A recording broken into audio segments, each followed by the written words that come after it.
Hello everyone, welcome back to our YouTube channel Jodhpur nursing classes. आप सभी का Jodhpur nursing classes के ऑनलाइन प्लेटफॉर्म पर हार्दिक स्वागत है। दोस्तों, हमारी एक्सपर्ट टीम नोरसेट 23 के एग्जाम्स के अकॉर्डिंग एमसीक्यू सेशन को रन कर रही है और ये एमसीक्यू सेशन नोरसेट 23 एग्जाम्स के पॉइंट ऑफ व्यू से बहुत ही इंपॉर्टेंट होने वाले दोस्तों। तो हमारा एमसीक्यू सेशन से वो डेफिनेटली वो अटेंड जरूर करें। ठीक है दोस्तों, तो आज की क्लास को विदाउट डिले किए आज की क्लास को रन करते हैं। फर्स्ट क्वेश्चन आपके सामने डिस्प्ले पे है दोस्तों।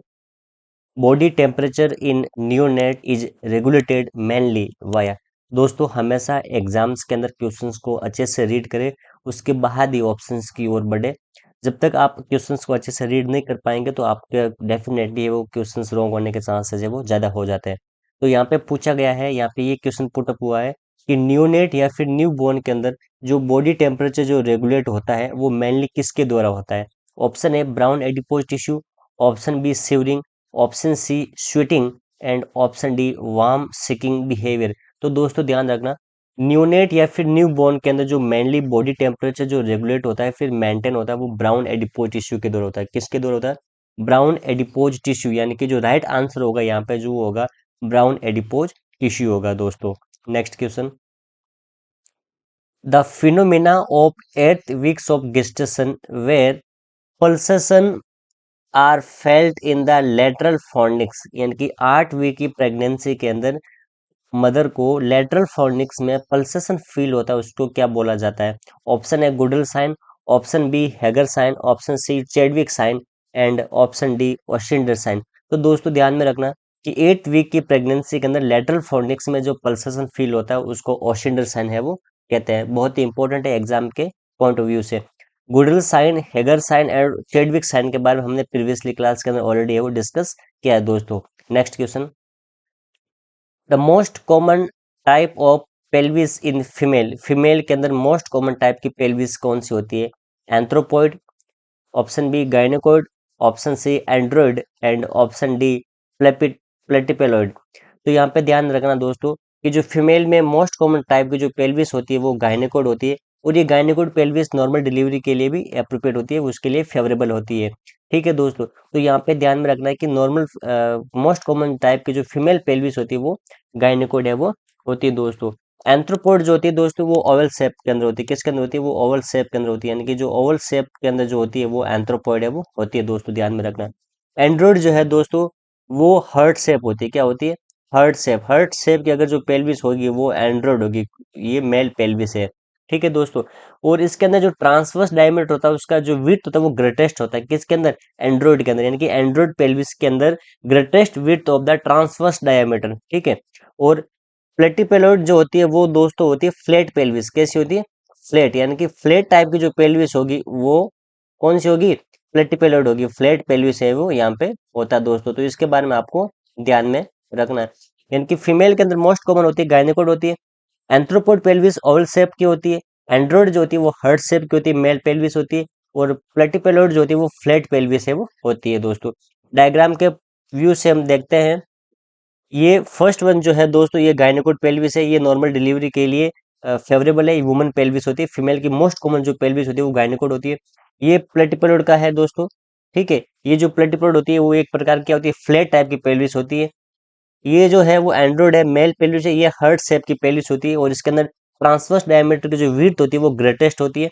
और ये एंथ्रोपोड पेल्विस है। एंथ्रोपोड पेल्विस जो होती है वो ओवल शेप होती है। क्या होती है? ओवल शेप होती है एंथ्रोपोड पेल्विस। तो ये डायग्राम के व्यू से भी बहुत इंपॉर्टेंट है। आपको एग्जाम्स के अंदर डायग्राम दे दिया जाएगा और उसके बाद क्वेश्चन पुटअप किया जाएगा कि ये पेल्विस किस इमेज का है या फिर किस टाइप की पेल्विस है। तो एग्जाम्स बेस्ड क्वेश्चंस भी नोटसेट के अंदर है वो आने के चांसेस है, तो इनको डायग्राम के माध्यम से भी आपको ध्यान में रखना है दोस्तों। Next question, carpopedal spasm indicate, carpopedal spasm क्या इंडिकेट करता है? बहुत ही इंपॉर्टेंट क्वेश्चन है दोस्तों। हाइपोनेट्रीमिया, हाइपोकैल्सीमिया, हाइपोकेलीमिया या फिर हाइपोमैग्नीसीमिया।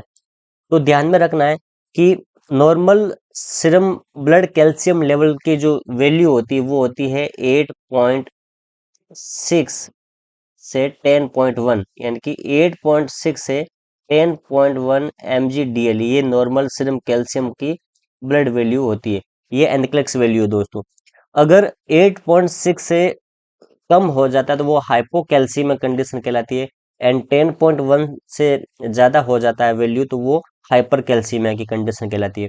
जब भी बॉडी में 8.6 मिलीग्राम पर डेसीलीटर से कैल्शियम की वैल्यू कम हो जाएगी, उस कंडीशन में पेशेंट्स में टिटेनी होने के चांसेस होते हैं। क्या होंगे? टिटेनी। टिटेनी होने के चांसेस है दोस्तों। यहाँ पे टिटेनी के बारे में मैं डिस्कस कर रहा हूँ। टिटनस अलग होता है, वो एक प्रकार की बैक्टीरियल डिजीज होती है, वो जो क्लोस्ट्रेडियम टिटनी की वजह से होती है। यहाँ पे टिटेनी है, टिटेनी हाइपोकैल्सीमिया की वजह से होती है, यानी कि ब्लड के अंदर कैल्शियम की वैल्यू कम हो जाएगी, उस कंडीशन में टिटेनी डेवलप होता है। और टिटेनी के अंदर पेशेंट्स को कार्पोपेडल स्पास्म देखने को मिलता है, बहुत ही इंपॉर्टेंट है। तो यहाँ पे जो राइट आंसर होगा वो होगा हाइपोकैल्सीमिया। हाइपोकैल्सीमिया की कंडीशन में पेशेंट्स में टिटेनी देखने को मिलेगा, और टिटेनी के अंदर कार्पोपेडल स्पास्म वो देखने को मिलेगा। इसके अलावा कुछ इंपॉर्टेंट बहुत ही होते हैं साइन होते हैं, जो positive Trousseau sign and positive Chvostek sign, इसके बारे में हमने ऑलरेडी डिस्कस किया है। वो भी हाइपोकैल्सीमिया की वजह से होती है, यानी कि बॉडी के अंदर जब ब्लड की मात्रा कम हो जाएगी, ब्लड की वैल्यू कम हो जाएगी, उस कंडीशन में पॉजिटिव ट्रोसिस एंड वोस्टिक साइन देखने को मिलेगा। तो यहाँ पे कार्पोपेडल स्पास्म होने का जो कारण रहेगा वो रहेगा हाइपोकैल्सीमिया रहेगा। बहुत ही इंपॉर्टेंट है, इसको आपको ध्यान में रखना है। Next question, minimum scrubbing time for surgical hand wash. जब सर्जिकल हैंड वॉश करते हैं तो स्क्रबिंग का मिनिमम टाइम क्या होता है? ये एग्जाम्स के पॉइंट ऑफ व्यू से बहुत ही इंपॉर्टेंट है। इस टाइप के क्वेश्चन काफी बार एग्जाम्स के अंदर पुटअप हो चुके हैं। 2 minutes, 3 minutes, 4 minutes and 5 minutes. तो दोस्तों ध्यान में रखना है कि जब भी सर्जिकल हैंड वॉश की जाती है तो उसमें जो मिनिमम स्क्रीनिंग टाइम, यहाँ पे मिनिमम कब पूछा जा रहा है, मैक्सिमम नहीं मिनिमम, तो वहां पे 5 मिनट्स हो गए, यानी कि मिनिमम आपको 5 मिनट के लिए हैंड को डेफिनेटली वो स्क्रीनिंग करना होगा। तो यहाँ पे 5 मिनट्स है वो राइट आंसर होगा। Next question, which electrolyte has to be maintain in lithium therapy. Lithium therapy के अंदर कौन सा इलेक्ट्रोलाइट है वो मेंटेन किया जाता है? देखिए दोस्तों, बहुत ही इंपॉर्टेंट है। लिथियम एक प्रकार की एंटीमाइनिक ड्रग होती है, जो बायोपोलर डिसऑर्डर के अंदर यूज में होती है दोस्तों। यहाँ पे क्या होता है दोस्तों? ऑप्शन ए मैग्नीशियम है, ऑप्शन बी कैल्शियम है, ऑप्शन सी पोटेशियम है, एंड ऑप्शन डी सोडियम है। तो जब भी किसी पेशेंट्स में लिथियम थेरेपी दी जा रही है या फिर लिथियम ड्रग्स देनी होती है, तो उस पेशेंट में सोडियम की वैल्यू को चेक किया जाता है। क्योंकि क्या होता है, अगर सोडियम की मात्रा किसी पेशेंट्स में वैल्यू कम हो गई है, ठीक है, नॉर्मल सोडियम की जो वैल्यू होती है वो होती है 135 से 145 मिली इक्विवेलेंट पर लीटर, ये नॉर्मल सोडियम की वैल्यू होती है, ठीक है। अगर 135 से कम हो जाता है तो वो हाइपोनेट्रीमिया कहलाता है, एंड 145 से ज्यादा होता है तो वो हाइपरनेट्रीमिया कहलाता है। तो अगर हाइपोनेट्रीमिया की कंडीशन डेवलप हो जाती है, उस कंडीशन में क्या होता है, किडनी जो होती है वो लिथियम को रिटर्न कर देती है। क्या कर देती है? किडनी लिथियम को रिटर्न कर देती है in case of the hyponatraemia. वो और एक प्रकार का टॉक्सिक रिएक्शन प्रोड्यूस कर सकता है। तो आपको ध्यान में रखना है कि सोडियम की वैल्यू को, सोडियम इलेक्ट्रोलाइट को मेंटेन करना बहुत ही इंपॉर्टेंट हो जाता है ड्यूरिंग लिथियम थेरेपी। क्योंकि ये अगर सोडियम की वैल्यू कम हो गई, हाइपोनेट्रीमिया की कंडीशन डेवलप हो गई, उस कंडीशन में किडनी लिथियम को रिटर्न कर देगी और उस कंडीशन में टॉक्सिक इफेक्ट है वो देखने को मिल सकता है। तो यहाँ पे आपको राइट का आंसर करना है, वो करना है सोडियम। बहुत ही इंपॉर्टेंट है, इसको आपको ध्यान में रखना है। Next question, which syringe is used for flushing PICC, यानी कि PICC लाइन को फ्लश करने के लिए किस टाइप की सिरिंज यूज में ली जाती है? ये क्वेश्चन ऑलरेडी एग्जाम्स के अंदर है वो पुटअप हो चुका है दोस्तों। PICC होता है क्या? PICC होता है दोस्तों पेरिफेरल इंसर्टेड सेंट्रल कैथेटर, ठीक है। इसको अगर आपको फ्लश करना है तो किस टाइप की सिरिंज आपको यूज में लेनी होगी? देखिए दोस्तों, PICC जो होती है वो एक प्रकार की थिन यानी कि पतली फ्लेक्सिबल ट्यूब होती है, जो क्या होती है, वेन्स के अंदर डायरेक्टली इंसर्ट करवाया जाता है, ठीक है। वेन्स के अंदर, कौन सी वेन्स के अंदर? अपर आर्म के अंदर। ये देखिए दोस्तों, डायरेक्टली वेन्स जो है अपर आर्म के अंदर है, डायरेक्टली वेन्स के अंदर इसको इंसर्ट करवाया जाता है दोस्तों। बहुत ही इंपॉर्टेंट है, इसको आपको ध्यान में रखना है। और लार्ज वेन जो होती है above the right side of the heart, यानी कि हार्ट के जो राइट साइड में जो लार्ज वेन होती है उसके अंदर है वो इंसर्ट करवाया जाता है। जो मेनली सुपीरियर वेन है क्या वो होती है, ये देखिए दोस्तों, ये सुपीरियर वेन क्या हुआ है, ठीक है। ये राइट साइड है पेशेंट्स का हार्ट, ठीक है। ये जो सुपीरियर वेने के बाद, इस सुपीरियर वेने के बाद में PICC लाइन को इंसर्ट है वो करवाया जाता है, या फिर किसी भी प्रकार को कैथेटर को इंसर्ट करवाया जाता है, उसको PICC बोलते हैं। और ये यूज किस लिए होती है? या तो इंट्रावेनस फ्लूइड के लिए भी यूज हो सकती है, या फिर कुछ किसी प्रकार का ब्लड ट्रांसफ्यूजन करना उसमें भी हो सकता है, या फिर किसी प्रकार की कोई केमोथेरेपी ड्रग देनी होती है, या फिर कुछ अदर ड्रग्स देनी होती है, उस केस में PICC लाइन को है वो इंसर्ट करवाया जाता है। यानी कि एक लार्ज वेन में पेशेंट के राइट साइड में सुपीरियर वेना केवा में अगर किसी कैथेटर को, अगर किसी ट्यूब्स को इंसर्ट करवाया जाता है, वो PICC है वो कहलाता है, बहुत ही इंपॉर्टेंट है। और इसको ध्यान में रखना दोस्तों, अगर जब भी फ्लश करना होता है तो 5cc सिरिंज जो है ये यूज में ली जाती है। तो ये यहाँ पे बहुत ही इंपॉर्टेंट है, 5cc की जो सिरिंज है बहुत ही इंपॉर्टेंट है, आपको ध्यान में रखना। यहाँ पे 5cc है वो राइट आंसर होगा, यानी कि PICC लाइन को जब भी आपको फ्लश करना होता है तो 5 ml की सिरिंज आपको यूज में लेनी होती है, और डायग्राम के माध्यम से भी आपको समझना बहुत ही जरूरी है दोस्तों। Next question, warning sign of head injury, head injury का वार्निंग साइन क्या होगा? Melasma, alcohol intoxication, ear bleeding या फिर हेडेक? दोस्तों हेड इंजरी होता किस केस में? जब भी अगर किसी पेशेंट का रोड ट्रैफिक एक्सीडेंट हो गया है या किसी प्रकार का कोई ट्रॉमा हुआ है जिसके अंदर हेड इंजरी हुई है, उस केस में क्या होता है कि अगर ईयर से ब्लीड हो रहा है, इसका मतलब क्या है? इसका मतलब है सब ड्यूरल हेमरेज हो रहा है, वहां पे किसी भी प्रकार के कोई इंटरनल इंजरी हुआ, इंटरनल चोट हुआ है, हेवी चोट लगा है।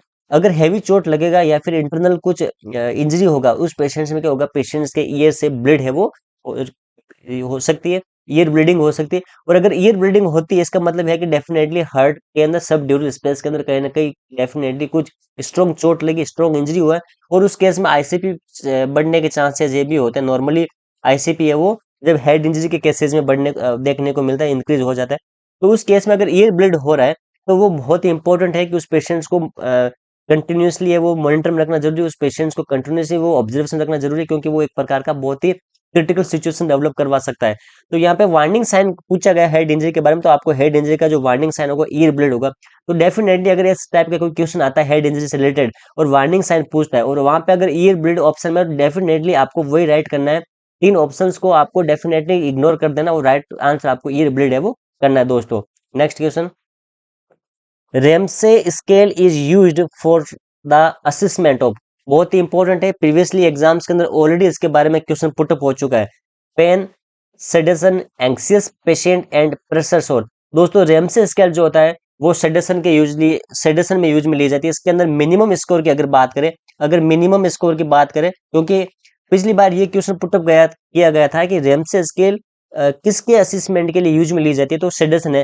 तो इस बार कुछ क्वेश्चंस को वो डेफिनेटली कुछ अलग वे से पूछ सकता है, यानी कि वहां पे minimum score and maximum score के बारे में पूछ सकता है। तो मिनिमम स्कोर जो दिया जाता है वो 1 दिया जाता है एंड मैक्सिमम दिया जाता है वो 6 दिया जाता है, इसको आपको ध्यान में रखना है। यानी कि सिटिजन्स के केस में रेमसे स्केल को यूज में लिया जाता है। यहाँ पे देखिए कुछ स्कोर दिया गया है 1 2 6 3 4 5 6, यानी कि 1 से 6 तक वहां पे स्कोर दिया गया है। पेशेंट अगर एंक्सियस है और एजिटेटेड है और रेस्टलेस है या फिर बोथ है, कंडीशन डेवलप हो रही है, तो वहां पे स्कोर 1 दिया जाएगा, बहुत ही इंपॉर्टेंट है। पेशेंट इज कोऑपरेटिव, यानी कि पेशेंट कोऑपरेटिव है, ओरिएंटेड है और ट्रैंक्विल है, वहां पे 2 स्कोर दिया जाएगा। Patient respond to command only, यानी कि कमांड के साथ ओनली रेस्पॉन्ड कर रहा है, उस केस में 3 स्कोर दिया जाएगा। Patient exhibit brisk response to light, glabellar tap और लाउड ऑडिटरी स्टिमुलस, उस केस में 4 मार्क्स दिया जाएगा। Patient exhibit a sluggish response to light, glabellar tap और लाउड ऑडिटरी स्टिमुलस, यानी कि लाउड ऑडिटरी स्टिमुलस के द्वारा पेशेंट से वो रेस्पॉन्ड करेगा, उस केस में 5 दिया जाएगा। और patient exhibit to no response, उस कंडीशन में 6 दिया जाएगा। यानी कि यहाँ पे जैसे जैसे स्कोर बढ़ेगा वैसे वैसे क्रिटिकल सिचुएशन देखने को मिलेगी, ये थोड़ा उल्टा है, अपोजिट है यहाँ पे। तो आपको इन चीजों को भी ध्यान में रखना है कि किस कंडीशन में कितना स्कोर दिया जाता है, मिनिमम स्कोर कितना है, मैक्सिमम स्कोर कितना है, और रेम्स स्केल यूज किस में ली जाती है, इसके बारे में आपको माइंड में रखना। तो बहुत ही इंपॉर्टेंट है एग्जाम्स के पॉइंट ऑफ व्यू से। Next question, breast milk can be store at room temperature for how many hours, यानी कि कितने घंटे के लिए ब्रेस्ट मिल्क को एक रूम टेम्परेचर पर स्टोर किया जा सकता है, बहुत ही इंपॉर्टेंट है। 1 हार, 2 हार, 3 हार एंड 4 हार। तो दोस्तों ध्यान में रखना कि ब्रेस्ट मिल्क को रूम टेम्परेचर पर जो है वो 4 घंटे के लिए, यानी कि 4 हार्स के लिए वो स्टोर्ड है वो किया जा सकता है। यहाँ पे बहुत ही इंपॉर्टेंट क्वेश्चन है, ये आपको ध्यान में रखना है। Next question, bishop score is used for, bishop score किसके लिए यूज होता है, ये बहुत इंपॉर्टेंट है। फिटल वेलबींग के लिए, प्रोग्रेस ऑफ लेबर के लिए, फिटल मॉनिटरिंग के लिए या फिर इंडक्शन ऑफ लेबर के लिए। तो दोस्तों ध्यान में रखना कि जो बिशप स्कोर होता है वो अगर लेबर का इंडक्शन करवाना है, अगर किसी भी प्रकार का लेबर का इंडक्शन है, उस केस में बिशप स्कोर यूज में लिया जाता है। बिशप स्कोर के अंदर कुछ क्राइटेरिया दिया हुआ होता है। तो यहाँ पे आपको राइट आंसर करना है वो इंडेक्स ऑफ लेबर करना है दोस्तों, ठीक है। बिशप स्कोर जो यूज होगा वो इंडेक्स ऑफ लेबर के लिए यूज में होगा दोस्तों। Normal value of serum potassium, serum potassium की नॉर्मल वैल्यू कितनी होती है, बहुत ही इंपॉर्टेंट कंडीशन है। सीरम पोटेशियम इक्विवेलेंट की वैल्यू पॉइंट से ऑप्शन है 3.5 से 5.1 milli equivalent per litre, option B 6 to 8 milli equivalent per litre, option C 1.2 से 3.5 milli equivalent per litre and option C 8.6 से 10.1 मिली इक्विवेलेंट पर लीटर। तो दोस्तों ध्यान में रखना, पोटेशियम की बात करें, अगर नॉर्मल पोटेशियम की बात करें तो वो 3.5 से 5.1 मिली इक्विवेलेंट पर लीटर होता है। अगर 3.5 से कम हो जाता है उस कंडीशन में हाइपोकेलेमिया की कंडीशन देखने को मिल सकती है, एंड 5.1 से ज्यादा हो जाता है उस कंडीशन में हाइपरकेलेमिया की कंडीशन डेवलप हो सकती है। तो यहाँ पे आपको नॉर्मल सीरम पोटेशियम के बारे में ध्यान में रखना, 3.5 से 5.1 milli equivalent per litre normal serum potassium value होता है दोस्तों। Next question, in hypotension which fluid is given, यहाँ पे ब्लड प्रेशर है वो डाउन हो रहा, हाइपोटेंशन की कंडीशन डेवलप हो रही है, उसको रिजोल्व करने के लिए किस टाइप का फ्लूइड है वो पेशेंट्स को आपको देना है। ऑप्शन है Ringer lactate, option b normal saline, option c 3% normal saline and option d dextrose 10%। तो हाइपोटेंशन में दोस्तों ध्यान में रखना, आपको हमेशा आइसोटोनिक फ्लूइड देना होता है। और यहाँ पे नॉर्मल सलाइन आपको राइट करना, नॉर्मल सलाइन एक प्रकार का क्या होता है, आइसोटोनिक फ्लूइड होता है, यानी कि वहाँ पे फ्लूइड की जो कंसंट्रेशन होती है वो सेम होती है।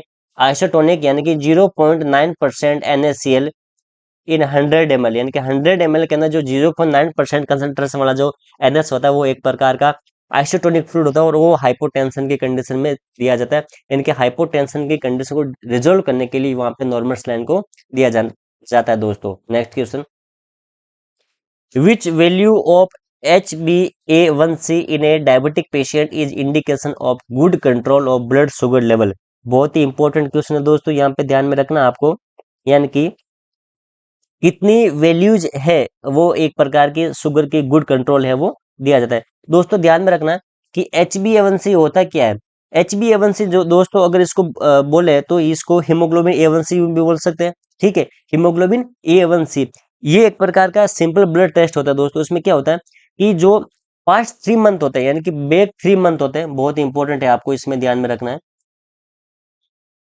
पास्ट 3 मंथ के अंदर क्या होता है कि जो एवरेज ब्लड शुगर का जो लेवल होता है उसको मेजर करने के लिए HbA1c किया जाता है। ये क्वेश्चन ऑलरेडी ऋषिकेश एम्स के अंदर पुटअप हो चुका है, यानी कि पास्ट 3 मंथ में किसी पेशेंट में ब्लड शुगर लेवल को मेजर करने के लिए उसको चेक किया जाता है, यानी कि एक प्रकार का सिंपल ब्लड टेस्ट होता है, ठीक है। तो यहाँ पे HbA1c में अगर 6 to 8 है, अगर वैल्यू 6 to 8 आ रही है, इसका मतलब यह है कि वहां पे किसी पेशेंट में, डायबिटिक पेशेंट में good control of blood sugar level, की ब्लड शुगर लेवल का जो कंट्रोल है वो गुड है। अगर इससे कम या फिर ज्यादा होता है तो वो डेफिनेटली कहीं ना कहीं पेशेंट्स में कुछ अल्टरेशन प्रोड्यूस कर सकता है। तो यहाँ पे अगर 6 to 8 की वैल्यू आ रही है HbA1c के अंदर, वो एक प्रकार का diabetic good control level sugar level है, और आपको इसका ध्यान रखना कि पास्ट 3 मंथ का वो मेजर किया जाता है।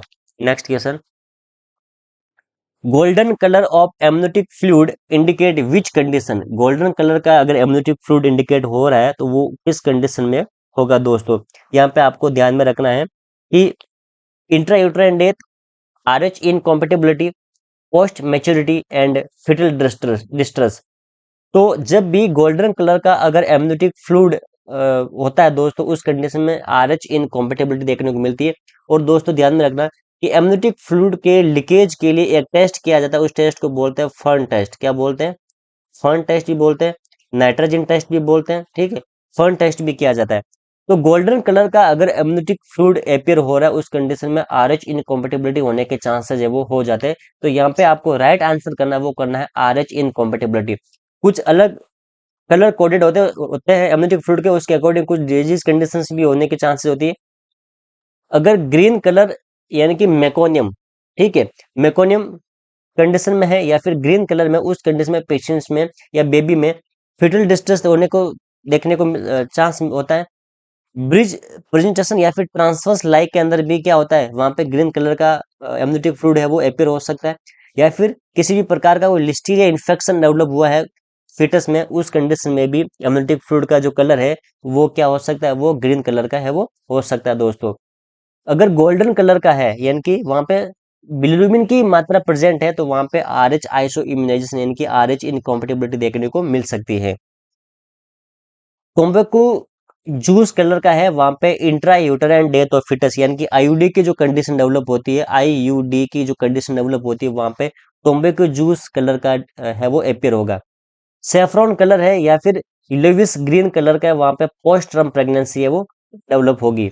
डार्क कलर का है तो वहां पे कंसिल्ड हेमरेज इन अब्रप्सियो प्लेसेंटा यानी कि वहां पे ब्लीडिंग को शो करेगा, वहां पे कंसिल्ड टाइप की हेमरेज हो सकता है या फिर अब्रप्सियो प्लेसेंटा के अंदर। तो इसको भी आपको ध्यान में रखना। ये कुछ एमनियोटिक फ्लूइड का कंडीशन है अकॉर्डिंग टू कलर कोड, इसको आपको माइंड में रखना बहुत ही इंपॉर्टेंट है। यहाँ से डेफिनेटली क्वेश्चंस प्रत्येक एग्जाम्स के अंदर पुटअप होने के चांसेस होते हैं, इसको आपको ध्यान में रखना है। Next question, lactation act as a natural contraceptive in lactating mother for how many days यानी कि एक लैक्टेटिंग मदर्स के अंदर नेचुरल कॉन्ट्रासेप्शन जो है वो लैक्टेशन कितने टाइम तक वो वर्क करता है। तो ऑप्शन है 45 days, option b 60 days, option c 75 days and option d is 90 days. तो दोस्तों ध्यान में रखना, एक लैक्टेटिंग वुमन के अंदर, एक लैक्टेटिंग मदर के अंदर जो लैक्टेशन की जो प्रोसेस होती है वो 90 डेज तक यानी कि 90 डेज तक 3 मंथ तक नेचुरल कॉन्ट्रासेप्टिव का काम करती है। बहुत ही इंपॉर्टेंट है, 3 मंथ या फिर 90 डेज तक है वो नेचुरल कॉन्ट्रासेप्टिव का काम करती है। बहुत ही इंपॉर्टेंट है, इसको आपको ध्यान में रखना है, 90 days. Next question, folic acid prevent which of the following congenital abnormalities. बहुत ही इंपॉर्टेंट है, अगर फोलिक एसिड क्या प्रिवेंट कर सकता है। Congenital hypothyroidism, down syndrome, congenital heart disease and neural tube defect. तो ध्यान में रखना है आपको यहाँ पे कि प्रेगनेंसी के अंदर अगर किसी पेशेंट्स में फोलिक एसिड की डेफिशिएंसी हो जाती है तो उसकी वजह से बेबी में न्यूरल ट्यूब डिफेक्ट देखने को मिल सकता है, यानी कि एनटीडी। न्यूरल ट्यूब डिफेक्ट के अंदर होता है क्या दोस्तों, जो बेबी की जो स्पाइनल नर्व होती है, ठीक है, वो प्रॉपरली क्या होगी, वो डेवलप नहीं होगी। तो यहाँ पे न्यूरल ट्यूब डिफेक्ट है वो देखने को मिल सकता है, यानी कि जो ट्यूब के अंदर, न्यूरल ट्यूब के अंदर किसी भी प्रकार का डिफेक्ट होता है वो कंडीशन डेवलप हो सकती है। तो इसको प्रिवेंट करने के लिए फोलिक एसिड, विटामिन B9 जो है वो दिया जाता है, फोलेट दिया जाता है प्रेगनेंसी के अंदर। इसलिए है मोस्टली इंपॉर्टेंट हो जाता है, क्योंकि कंजेनाइटल एब्नॉर्मलिटी होती है एक प्रकार की एनटीडी, और उस एंटिटी को प्रिवेंट करने के लिए फोलिक एसिड की मात्रा देना बहुत ही इंपॉर्टेंट है वो होता है दोस्तों। Next question, identify the disease condition in the given image यानी कि जो आपको ये इमेज दिख रहा है, ये इमेज किस डिजीज कंडीशंस का है। Option A internal hemorrhoid, option B Hirschsprung disease, option C intussusception and option D paralytic ileus. तो दोस्तों ध्यान में रखना है कि ये एग्जाम्स के पॉइंट ऑफ व्यू से इमेज बेस्ड के जो क्वेश्चंस बनते हैं, उस इमेज बेस्ड क्वेश्चंस के हिसाब से भी बहुत ही इंपॉर्टेंट है वो हो जाता है। और आपको हमेशा ध्यान में रखना है कि जो एम्स जो दिल्ली है वो हमेशा इमेज बेस्ड क्वेश्चंस को भी पुटअप करता है। तो यहाँ पे जो राइट आंसर होगा वो होगा दोस्तों स्प्रिंग डिजीज। स्प्रिंग डिजीज जो है वो राइट आंसर होगा। ये जो डायग्राम है दोस्तों बहुत ही इंपॉर्टेंट है, ये डायग्राम जो है वो स्प्रिंग डिजीज का डायग्राम, इसको डायग्राम को आपको माइंड में रखना है, ठीक है। हमने ऑलरेडी इंटू सबसेप्शन और स्प्रिंग डिजीज के बारे में डिस्कस किया प्रीवियसली बे क्लासेस में, ठीक है दोस्तों। तो स्प्रिंग डिजीज एंड इंटू सबसेप्शन बहुत ही इंपॉर्टेंट है। इसके अंदर जो कुछ स्टूल्स देखने को मिलता है, अबनॉर्मल कलर का जो स्टूल देखने को मिलता है, यानी कि इंटू सबसेप्शन के अंदर जो होता है क्यूरोन जेल लाइक स्टूल होता है, एंड स्प्रिंग के अंदर जो होता है वो रिबन लाइक स्टूल होता है। ये भी एग्जाम्स के पॉइंट ऑफ व्यू से बहुत ही इंपॉर्टेंट है। यहाँ पे आपको स्प्रिंग डिजीज के बारे में है वो ध्यान में रखना है, और ये डायग्राम है मोस्टली स्प्रिंग डिजीज को है वो इंडिकेट कर रहा है दोस्तों। Next question, which drug should be keeped ready during edrophonium test यानी कि जब आप एड्रोफोनियम टेस्ट कर रहे हैं तो उस दौरान कौन से ड्रग्स को आपको रेडी रखना है। Option A neostigmine bromide, option B calcium gluconate, option C atropine sulphate and option D potassium chloride. तो दोस्तों ध्यान में रखना एड्रोफोनियम टेस्ट होता क्या है, इसके बारे में आपको ध्यान में रखना बहुत इंपॉर्टेंट है। एड्रोफोनियम टेस्ट को टेंसिलॉन टेस्ट भी बोलते हैं, क्या बोलते हैं, टेंसिलॉन टेस्ट। यानी कि अगर एड्रोफोनियम की जगह अगर टेंसिलॉन टेस्ट आता है तो उसका मतलब यही है कि वो एड्रोफोनियम टेस्ट के बारे में पूछ रहा है।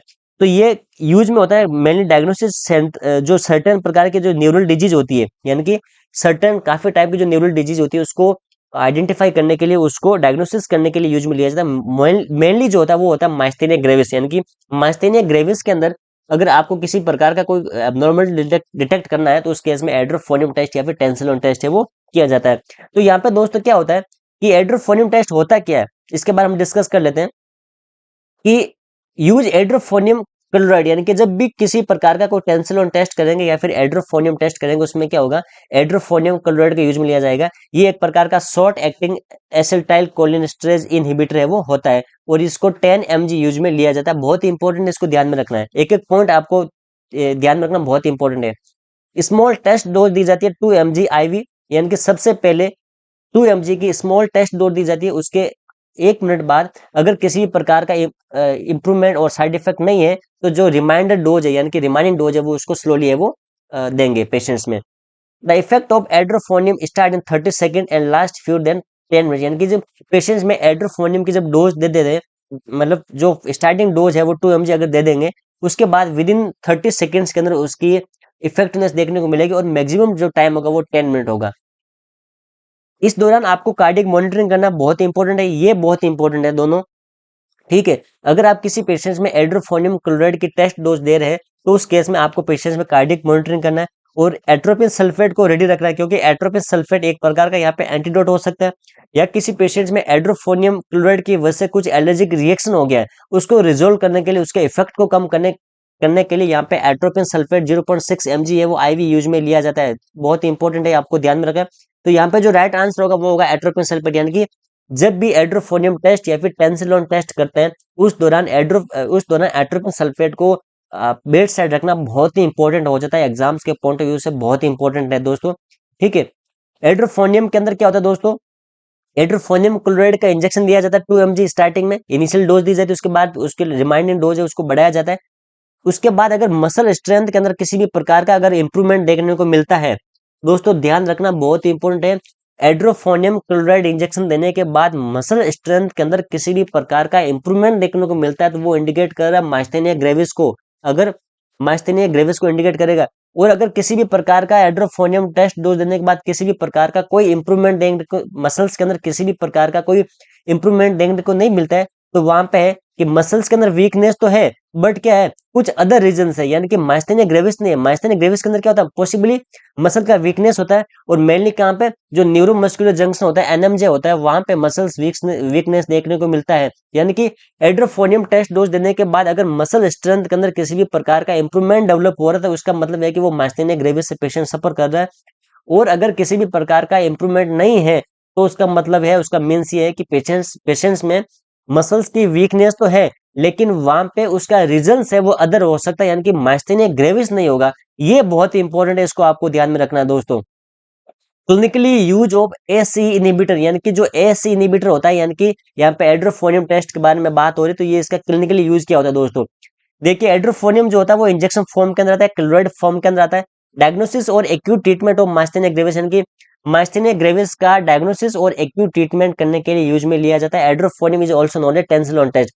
माइस्थेनिया ग्रेविस के अंदर बहुत इंपॉर्टेंट है, सिम्टम्स के अंदर टोसिस बहुत इंपॉर्टेंट है दोस्तों, ध्यान में रखना। ये टोसिस है, ये एग्जाम्स में बहुत ही पूछा जाता है। टोसिस का मतलब होता है अपनी जो आईलिड्स होती है वो आईलिड्स ड्रॉप हो जाती है, बहुत इंपॉर्टेंट है। डिप्लोपिया देखने को मिला, डबल विजन होगा, difficulty speaking and solving and extremity है वो वीक हो जाएगी। तो यहाँ पे आपको टोसिस के बारे में ध्यान में रखना बहुत ही इंपॉर्टेंट है दोस्तों। टेंसिलॉन टेस्ट के अंदर क्या होगा, IV एड्रोफोनियम क्लोराइड यूज में लिया जाएगा to assist in the diagnosis of myasthenia gravis, यानी कि माइस्थेनिया ग्रेविस को डायग्नोसिस करने के लिए, to help differentiate between a myasthenic crisis and cholinergic crisis, यानी कि माइस्थेनिक क्राइसिस और कोलिनर्जिक क्राइसिस को डिफरेंशिएट करने के लिए भी आपको टेंसिलॉन टेस्ट का वो किया जा सकता है, यानी कि टेंसिलॉन टेस्ट किया जा सकता है पेशेंट्स में। ये एड्रोफोनियम टेस्ट के बारे में दोस्तों ध्यान में रखना बहुत इंपॉर्टेंट है। अगर किसी प्रकार का एड्रोफोनियम टेस्ट दिया जा रहा है, वो एक प्रकार का एंटी कोलिनेस्टेज होता है दोस्तों। अगर किसी पेशेंट में अंडर डोज दिया जा रहा है, यानी कि डोज कम दी जा रही है, तो उस पेशेंट में क्या होगा, मसल्स रिलैक्स्ड होगा, ठीक है। मसल रिलैक्स होने के बाद किसी प्रकार का नो एक्शन पोटेंशियल, किसी भी प्रकार का एक्शन पोटेंशियल नहीं डेवलप होगा, उस कंडीशन क्या होगा दोस्तों, यानी कि जो एसिटाइलकोलिन है वो कॉन्ट्रैक्शन बढ़ाएगा, और उस कंडीशन क्या होगा, माइस्थेनिया ग्रेविस से वो डायग्नोस होगा। अगर किसी प्रकार का ओवर डोज दिया जा रहा है कि ज्यादा डोज दिया रहा है, वहां पे क्या होगा, मसल्स रिलैक्स देखने को मिलेगी, डीपोलराइजेशन की कंडीशन डेवलप होगी, और वहां पे क्या होगा दोस्तों, फर्दर रिलैक्सेशन होगा किसके अंदर, एसिटाइलकोलिन स्टेज के अंदर, तो वहां पे कोलिनर्जिक क्राइसिस देखने को मिलेगा। यानी कि अगर आपको myasthenia crisis and cholinergic crisis के बारे में डिफरेंशिएट को डायग्नोसिस करना है तो वहां पे आपको over dose and under dose देना पड़ेगा, उसके बाद ही आप एंडोफोनियम टेस्ट के द्वारा माइस्थेनिया क्राइसिस और कोलिनर्जिक क्राइसिस के बारे में वो आपको डिफरेंशिएट है वो पता कर सकते हैं। माइस्थेनिया ग्रेविस होता है क्या दोस्तों, ये एक प्रकार का ऑटो इम्यून डिजीज है, इसको आपको ध्यान में रखना है, ये क्वेश्चन आ सकता है। Auto immune disease myasthenia gravis, muscles के अंदर वीकनेस हो जाती है मोस्टली, कहाँ पे, न्यूरोमस्कुलर जंक्शन एनएमजे, ठीक है, बहुत ही इंपॉर्टेंट है, इसको ध्यान में रखना है, ठीक है।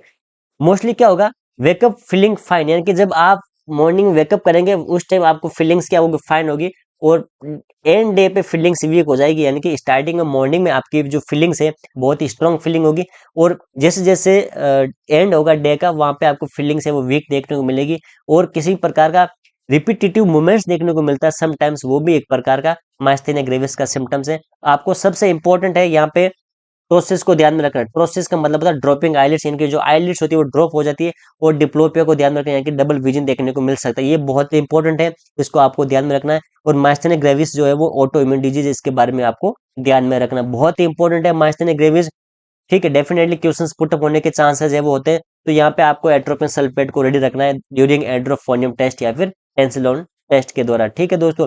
नेक्स्ट क्वेश्चन देखते हैं, what is the most potentially dangerous complication of chronic peritoneal dialysis, यानी कि क्रोनिक पेरिटोनियल डायलिसिस के अंदर मोस्ट डेंजरस कॉम्प्लिकेशन क्या देखने को मिलेगा, जब भी पीडी किया जाता है, ठीक है, पीडी किया जाता है, पेरिटोनियल डायलिसिस किया जाता है, उस कंडीशन में पेशेंट्स में क्या देखने को मिल सकता है, dyspnoea, muscle cramps, abdominal pain या फिर पेरिटोनाइटिस। तो दोस्तों ध्यान में रखना है कि जब भी पीडी किया जाता है, यानी कि पेरिटोनियल डायलिसिस किया जाता है, तो उस कंडीशन में पेरिटोनाइटिस होने के चांसेस होते हैं, इनकी जो पेरिटोनियम जो लेयर होती है वहां का इन्फ्लामेशन, वहां में इन्फेक्शन होने के चांसेस है वो हो जाता है, क्योंकि पेरिटोनियल डायलिसिस से फ्लूइड का लीकेज हो सकता है और वहां पे किसी भी प्रकार का कोई बैक्टीरियल कंडीशन है वो डेवलप हो सकता है। तो आपको यहाँ पे पेरिटोनाइटिस के बारे में ध्यान में रखना बहुत इंपॉर्टेंट है, यानी कि जो पेरिटोनियम लेयर होती है वहां का इन्फ्लामेशन है वो डेवलप हो सकता है दोस्तों। Lyme's disease is caused by, यानी कि बहुत ही इंपॉर्टेंट है, लाइम्स डिजीज के बारे में क्वेश्चन पुट अप हो चुका है, लाइम्स डिजीज बहुत ही इंपॉर्टेंट एग्जाम से पॉइंट ऑफ व्यू से। ऑप्शन है Borrelia burgdorferi, option B Lactobacillus reuteri, option C Lactobacillus gasseri and option D Clostridium perfringens. तो ध्यान में रखना आपको लाइम डिजीज होता क्या दोस्तों, तो लाइम डिजीज एक प्रकार की बैक्टीरियल डिजीज होती है, ठीक है, और ये क्या होता है मोस्टली जो ट्रांसमिट होता है वो होता है ह्यूमंस के अंदर through the bite of infected black legged ticks, यानी कि किसी प्रकार का अगर कोई टिक्स डेवलप होता है, यानी कि टिक्स यानी कि डियर टिक्स, ठीक है, इसकी वजह से ह्यूमंस के अंदर है वो ट्रांसमिट होती है। तो यहाँ पे दोस्तों ध्यान रखना ये प्रकार की बैक्टीरियल डिजीज होती है, ठीक है, इसको क्या बोलते हैं, बोरिलियोसिस, यानी कि Lyme disease is also called as borreliosis, इसको भी आपको ध्यान में रखना। A tick borne illness caused by the bacteria Borrelia burgdorferi, यानी कि एक प्रकार की बैक्टीरियल डिजीज है और ये बोरिलिया बर्गुडोफेरी की वजह से होती है, यहाँ पे आपको राइट आंसर करना ए, यानी बोरिलिया बर्गुडोफेरी जो होता है वो लाइम डिजीज का पॉजिटिव फैक्टर होता है। डियर डीर टिक्स जो होती है वो can carry the bacteria that cause Lyme disease, यानी कि जो डीर टिक्स होता है वो बैक्टीरिया को क्या कर सकता है, कैरी कर सकता है। ये डायग्राम जो दिख रहा है आपको ये डीर टिक है, इसको भी आपको ध्यान में रखना है। It is transmitted to humans through the bite of infected black edge ticks, यानी कि जो ये ब्लैक एज टिक्स है इसके द्वारा ट्रांसमिट हो सकता है, ये ह्यूमंस के अंदर स्प्रेड कर सकता है, बहुत इंपॉर्टेंट है। टिपिकल सिम्टम्स के अंदर फीवर देखने को मिल सकता है, हेडेक हो सकता है, फेटिक हो सकता है, और ध्यान में रखना आपको एक प्रकार का करेक्टरिस्टिक्स स्किन रेसेस देखने को मिलेगा, वो एरिथेमा मार्जिनस कहलाता है, बहुत ही इंपॉर्टेंट है, इसको ध्यान में रखना आपको, ठीक है। लाइम डिजीज कोजेज रेस, यानी कि बॉडी पे रेसेस देखने को मिलेंगे, often in bull eye pattern, बहुत ही इंपॉर्टेंट है, ध्यान में रखना, यानी कि बुल आई पैटर्न के जो रेसेस देखने को मिलते हैं वो किस डिजीज कंडीशन के अंदर देखने को मिलते हैं, वहां पे आपको लाइम्स डिजीज है वो राइट करना है, बहुत ही इंपॉर्टेंट है। और फ्लू लाइक सिम्टम्स देखने को मिल सकते हैं, जॉइंट पेन और weakness in the limbs can also कर। मोस्टली पीपल जो होते हैं वो लाइम डिजीज से वो रिकवर हो जाते हैं completely with appropriate antibiotic treatment, but pain medication may provide symptomatic relief के लिए, यानी कि सिम्टोमेटिक रिलीफ के लिए वो पेन मेडिकेशन यहाँ पे दे सकते हैं, अदरवाइज है वो अप्रोप्रिएटली एंटीबायोटिक ट्रीटमेंट लेने के बाद पेशेंट्स लिए वो मोस्टली वो कंप्लीटली रिकवर हो जाता है। तो आपको ध्यान में यहाँ पे क्या क्या रखना है, यानी कि पहले यहाँ ध्यान में रखना है कि लाइम डिजीज का दूसरा नाम होता है बोरिलियोसिस, ठीक है। सेकेंड वन, लाइम्स डिजीज का पॉजिटिव फैक्टर क्या होता है, तो वो एक बैक्टीरिया होता है, वो बोरिलिया बर्गुडोफेरी होता है, और ये किसके द्वारा स्प्रेड होता है, यानी कि कैरी कौन करता है, वो करता है डियर स्टिक करता है, और जो ट्रांसमिट करता है वो करता है ब्लैक जेटिक्स, यानी कि जो ब्लैक जेटिक्स होता है वो ट्रांसमिट है वो करता है। सिम्टम्स के अंदर आपको स्किन रेसेस देखने को मिलेगा, बहुत ही इंपॉर्टेंट क्लस्टरिक फीचर्स है वो एरिथेमा माइग्रेंस कहलाता है। ठीक है, ये आपको ध्यान में रखना। एंड जो स्किन के अंदर जो रेसेस मिलेंगे वो बुल्स आई एपियर के अंदर मिलेंगे, बुल्स आई पैटर्न के अंदर मिलेंगे, इसको भी आपको ध्यान में रखना है दोस्तों। ये लाइम डिजीज है। सिम्टम्स के अंदर अर्ली साइन की अगर बात करें तो फीवर हो सकता है पेशेंट्स के अंदर, fever is early sign of the Lyme disease, ध्यान में रखना है। क्वेश्चन आ सकता है दोस्तों, हेडेक हो सकता है, फेटिक हो सकता है। क्वेश्चन यहाँ पे एक्सेप्ट का बनेगा, यानी कि ये तीन ऑप्शंस अर्ली साइन का दे देंगे और इनमें से एक लेट साइन का दे देंगे और आपको क्वेश्चंस पूछा जाएगा तो आपको अर्ली साइन और लेट साइन के बारे में ध्यान में रखना बहुत ही इंपॉर्टेंट है। यहाँ पे फीवर, हेडेक और फेटिक ये अर्ली साइन हो गए लाइम्स डिजीज के। और अगर किसी भी प्रकार का इरेगुलर हार्ट बीट, डिजीनेस और बुल्स आई एपियर हो रहा है तो वहां पे वो लेट साइन है, बहुत ही इंपॉर्टेंट है, इसको आपको ध्यान में रखना है दोस्तों। अर्ली साइन और लेट साइन का क्वेश्चन डेफिनेटली पूछा जा सकता है आपको, इसलिए मैं फोकस कर रहा हूँ लाइम्स डिजीज के बारे में।